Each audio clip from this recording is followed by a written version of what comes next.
स्वागत है आप सभी का तफ्तीश की इस कड़ी में। मैं हूं आलोक सिंह। आंकड़े, ये शब्द वाकई में कई पहलुओं को अपने में समेटे हुए है, हर पहलू के अलग आंकड़े। लेकिन जब जरायम की दुनिया में आंकड़े कहीं तस्दीक देते हैं तो कई खौफनाक दास्तानें सामने आती हैं। आज तफ्तीश में हम कुछ ऐसे ही दिल दहला देने वाले आंकड़े आपके सामने लाए हैं। वो आंकड़े जो आपके शहर, आपके प्रदेश का है, वो प्रदेश जो अब बन गया है क्राइम प्रदेश।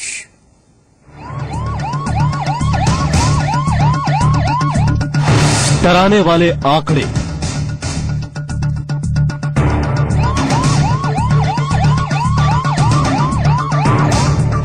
जुर्म का बढ़ता ग्राफ,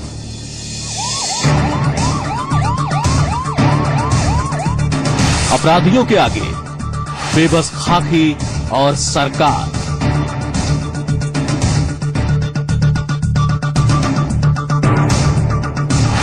उत्तर प्रदेश के दावों पर सवाल।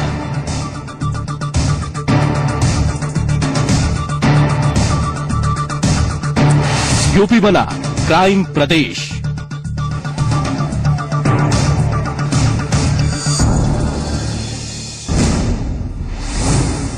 जुर्म के ये आंकड़े वाकई बेहद डरावने हैं। ये आंकड़े हम आपको दिखाएंगे, लेकिन उससे पहले आपको लखनऊ में हुई छात्रा की हत्या से उठे एक और राज के बारे में बताते हैं। इस मामले में पुलिस ने 5 लोगों को हिरासत में लिया है। वहीं पोस्टमार्टम रिपोर्ट में जो खुलासा हुआ है उसने इंसानी सोच पर ही सवाल खड़े कर दिए।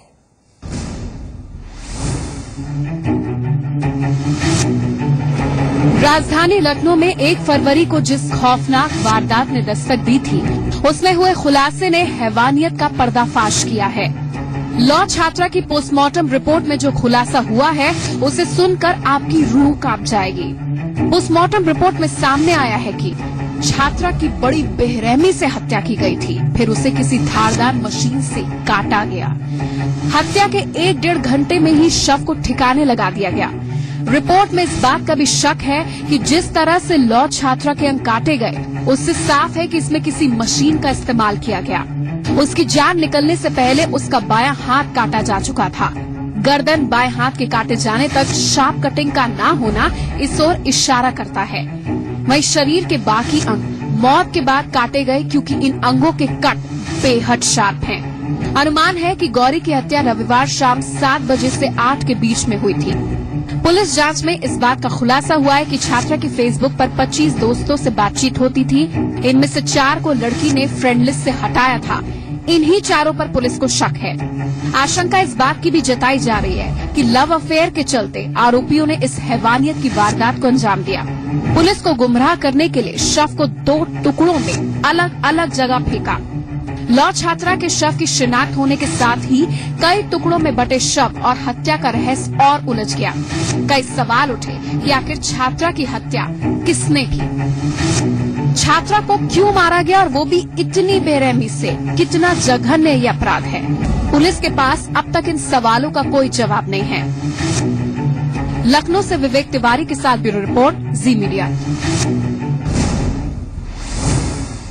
विकास की रफ्तार पर दौड़ते शहर और उत्तर प्रदेश के दावों की राजधानी लखनऊ में जिस तरह से छात्रा की हत्या की गई, वो वाकई में कई सवाल खड़े करती है। सवाल उस सोच पर भी जो निकली तो इस्लामिक स्टेट से और दस्तक दी लखनऊ में। एक बार फिर सवालों में खाकी। लखनऊ में ISIS, छात्रा की हत्या से सनसनी। हत्या से पहले काटा गया हाथ, शव के किए गए टुकड़े।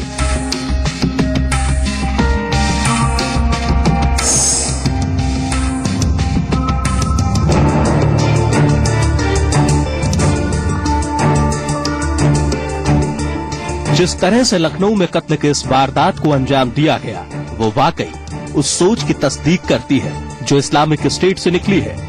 ISIS के खूनी खेल के कई खौफनाक वीडियो पूरी दुनिया ने देखे, जहां जिंदा लोगों को खौफनाक मौत दी जाती है, धड़ अलग और सिर अलग। ठीक ऐसी ही खौफनाक वारदात को जुर्म की राजधानी बनते लखनऊ में अंजाम दिया गया। यहां मोहनलालगंज में जब छात्रा का शव मिला था तो उसकी पहचान तक मुमकिन नहीं थी, क्योंकि इसका भी शरीर उसी तरह टुकड़ों में मिला था।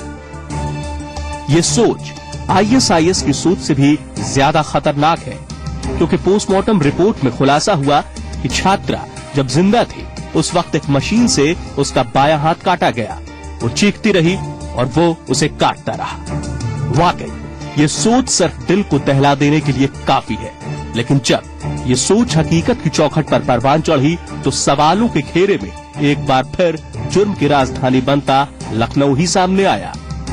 ब्यूरो रिपोर्ट, जी मीडिया।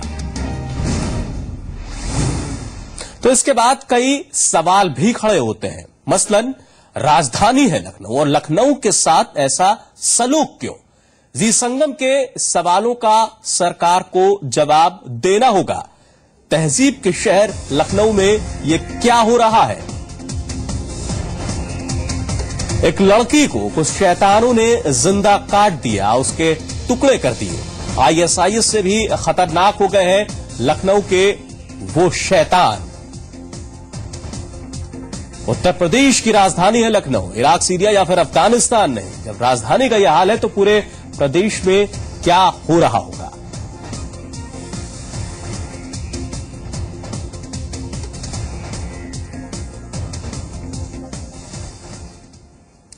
जुर्म की राजधानी बनता जा रहा है लखनऊ। पुलिस के लिए बड़ी चुनौती है इन अपराधों पर लगाम लगाने की, उसकी जिम्मेदारी है। लेकिन पिछले 10 दिनों की ही बात करें तो यहां हुई आपराधिक वारदातों ने खाकी के दामन पर कई दाग लगाए हैं। आंकड़े देखिए। यूपी में जंगल राज, बेखौफ हुए बदमाश, जुर्म की राजधानी लखनऊ। उत्तर प्रदेश की राजधानी लखनऊ अब जुर्म की राजधानी बनती जा रही है।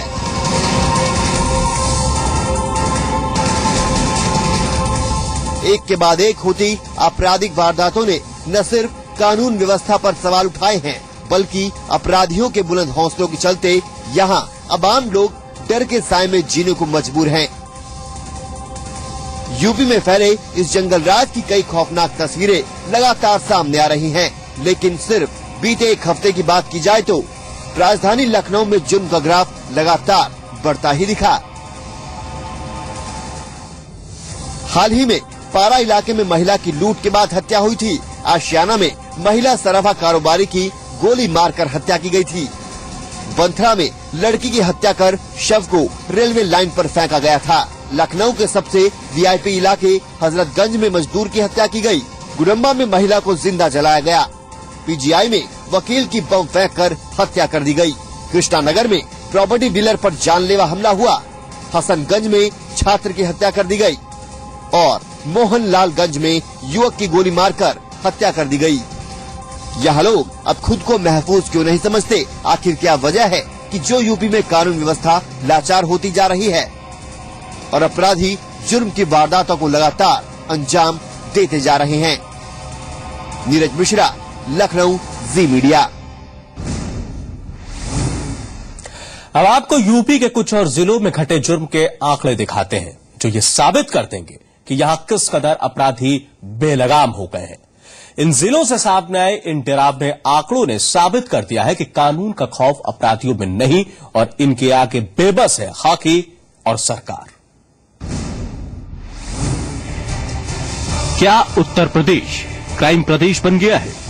ये सवाल इसलिए क्योंकि बीते एक महीने में प्रदेश में क्राइम के ग्राफ ने जो उछाल मारा है उसने प्रदेश सरकार और यूपी पुलिस को कटघरे मिला खड़ा किया है। बीते एक महीने के अंदर ही आपराधिक वारदातों की बाढ़ सी आ गई है। पुलिस इन घटनाओं पर लगाम लगाने में नाकाम साबित हो रही है। जिला आजमगढ़, यहाँ सिर्फ 1 जनवरी से 31 जनवरी के आंकड़ों की बात की जाए तो रेप के 9 मामले, हत्या के 15 मामले, लूट की 8 वारदातें और चोरी के 2 दर्जन से ज्यादा केस दर्ज हुए हैं। जिला आगरा, 1 जनवरी से 31 जनवरी के बीच हत्या के 18 मामले, लूट के 12 मामले, चोरी की 215 घटनाएं, रेप के 2 मामले, गैंगरेप के 4 मामले और अपहरण का 1 मामला सामने आया है। अगर बात सीएम अखिलेश यादव के गृह जनपद इटावा की जाए तो 1 जनवरी से 31 जनवरी के बीच यहां हत्या के 4 मामले सामने आए, लूट की 7 वारदातें, अपहरण, रेप और फिरौती के 1-1 मामले सामने आए। वहीं पूर्वांचल में भी अपराधियों की धमक सुनाई दे रही है। गोरखपुर की बात करें तो 1 जनवरी से 31 जनवरी के बीच यहां हत्या के 10 मामले सामने आ चुके हैं। अपराध के ये आंकड़े ये बताने के लिए काफी हैं कि सूबे में अपराधी किस कदर बेखौफ हो गए हैं। लेकिन यूपी के सीएम अखिलेश यादव इन घटनाओं को घरेलू विवादों की वजह बता रहे हैं। दूसरा, कई बार पारिवारिक और आपसी विवाद ऐसे होते हैं जिनकी वजह से घटनाएं हुई हैं। अब पारिवारिक जो मामले हैं उस पर सरकार क्या बोले बताइए। ये सही है कि अखबार और प्रेस के माध्यम से जानकारियां मिली हैं, बड़े पैमाने पे भी दिखाई दी, लेकिन जब सच्चाई में आप जाएंगे तो पारिवारिक या परिचय के लोग या उनके बहुत संबंध रहे हैं, उन्हीं से ऐसी घटनाएं या इस तरह की वारदातें हुई। अगर एफआईआर की एक भी कहीं आपको शिकायत हो तो मुझे आप बता सकते हैं। एफआईआर दर्ज हो रही है और जब से हम लोगों ने कंट्रोल रूम बनाया है, आप चाहें तो अभी फोन मिला करके आप घटना की सूचना देंगे तो आपको जानकारी होगी। ऐसे में अब देखना होगा कि आने वाले वक्त में क्या सूबे की सरकार और पुलिस प्रशासन अपराध पर काबू पाने में कामयाब हो पाता है या नहीं। ब्यूरो रिपोर्ट, जी मीडिया। प्रदेश के बाकी जिलों के क्या है ये खौफनाक आंकड़े, ये बताएंगे आपको एक छोटे से ब्रेक के बाद।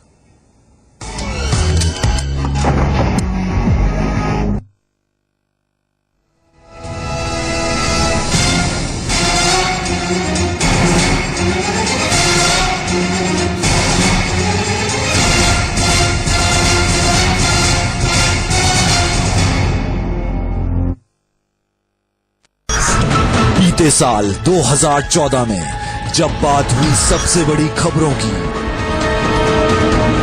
सबसे बड़े मुद्दों की, हम लोग यहाँ अलर्ट हैं, हम लोग की मेडिकल टीम्स यहाँ पे अलर्ट हैं, वॉच रखेंगे इन गाँव में, सबसे बड़े खुलासों की, तो उत्तर प्रदेश उत्तराखंड ने पूरे साल किया भरोसा जी संगम पर। उत्तर प्रदेश उत्तराखंड का नंबर 1 चैनल, सबसे ज्यादा देखा जाने वाला न्यूज चैनल जी संगम, खबरों के साथ हर नजरिए की बात।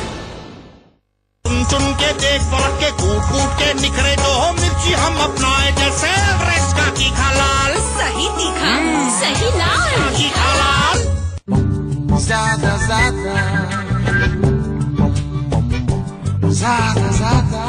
ज्यादा फीचर्स, टेस्ट ड्राइव मिलेगा। हमने ऑलरेडी टेस्ट ड्राइव किया। ज्यादा कंफर्ट, ज्यादा फीचर्स, ज्यादा माइलेज के साथ नया टीवीएस जुपिटर, ज्यादा का फायदा। जुपिटर। मजबूत सरकार तो बन गई, आओ अब एक मजबूत इंडिया बनाते हैं। बदलते इंडिया का मॉडर्न सीमेंट, जेके लक्ष्मी प्रो प्लस।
पूरे उत्तर प्रदेश की कानून व्यवस्था सवालों के घेरे में है। यूपी की औद्योगिक राजधानी कानपुर में सिर्फ 1 महीने में जुर्म की कई बड़ी वारदातें सामने आई और इनमें सबसे ज्यादा शिकार महिलाओं को बनाया गया।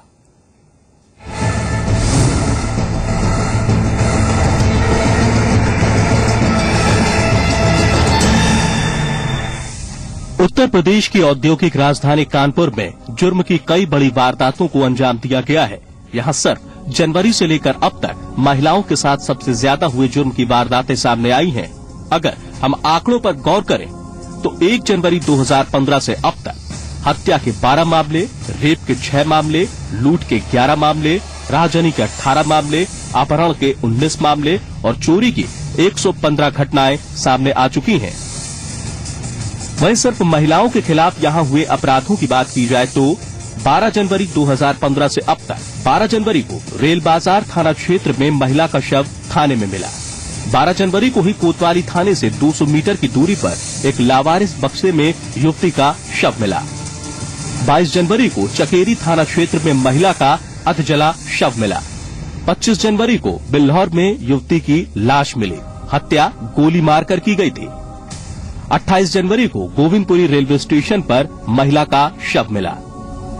29 जनवरी को पनकी नहर में युवती का शव मिला।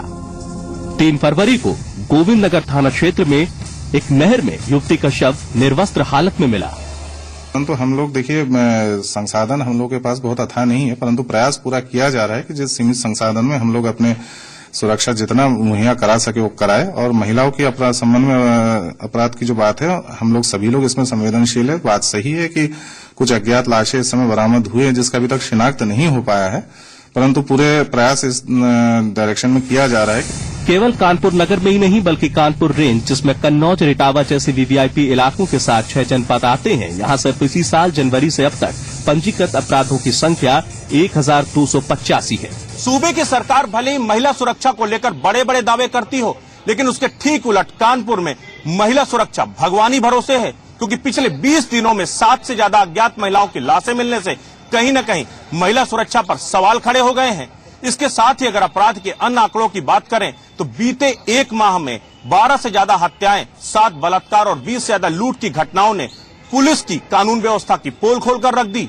अब देखने वाली बात यह है कि इतने बड़े पैमाने पर पुलिस की रद्दोबदल क्या कानून व्यवस्था को पटरी पर ला पाती है। कानपुर से कैमरा पर्सन मनीष के साथ ब्रजेश श्रीवास्तव, जी मीडिया। कानपुर में अपराध पर लगाम न लगा पाने की वजह से 28 थानेदारों को हटा दिया गया और इनमें से 10 थानेदारों को लाइन हाजिर भी किया गया है, जबकि 18 से थानेदारों से चार्ज किया गया है। ये कार्रवाई एसएसपी शलभ माथुर ने की है। इसकी जगह पर नए थानेदारों की नियुक्ति की गई है। वहीं एसएसपी की इस कार्रवाई को कल यानी कि 5 फरवरी को होने वाली वीडियो कॉन्फ्रेंसिंग से जोड़कर देखा जा रहा है। इस कॉन्फ्रेंसिंग में नए डीजीपी ए.के. जैन और प्रमुख सचिव गृह देवाशीष पांडा, कानपुर जोन के आईजी, सभी डीआईजी और एसपी के साथ सीधा संवाद करेंगे और पुलिस व्यवस्था को दुरुस्त बनाने के लिए 22 बिंदुओं पर बात करेंगे।